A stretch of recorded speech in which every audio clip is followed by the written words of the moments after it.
Anim na bansa kabilang ang Pilipinas ang magsasagawa ng military exercise sa Northern Luzon. Dumating na nga ang kanilang mga barkong pandigma sa bansa. Pero para saan nga ba ito? Nakatutok si Chino Gaston. Nasa Subic Bay na ang mga barkong pandigma mula Amerika, Australia, Japan, Canada at Pilipinas na lalahok sa sama-sama 2024 exercises. Nagpadala naman ng mga observers ang UK. Interoperability o kakayahang maglayag ng sabay-sabay ang sinasanay sa military exercise na magtatapos sa isang joint sail sa Northern Luzon. Kasama dyan ang paghahatid ng sapat na supply sa mga barko at tauhan tuwing may military operation o panahon ng sakuna.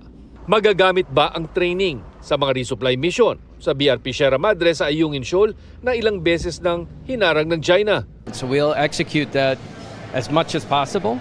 So some of the assets that we had hoped to send here, we couldn't, but we can still have the training. Dati nang inaalmahan at tinawag ng China na pang-uudyok ng gulo ang pag-imbita ng Pilipinas ng mga barkong pandigma ng mga kaalyadong bansa. Sagot ng Northern Luzon Command ng AFP, walang pinatutungkulang bansa ang taunang sama-sama exercises.